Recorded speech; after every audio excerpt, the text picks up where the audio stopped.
Proverbs chapter 20, verses 11, 15.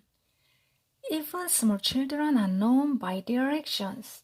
So is their conduct really pure and upright?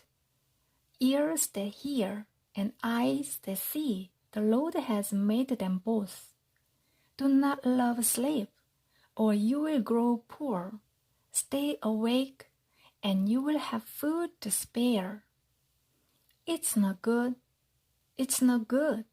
says the buyer, then goes off and boasts about the purchase. Gold there is, and rubies in abundance, but lips that speak knowledge are a rare jewel. Amen.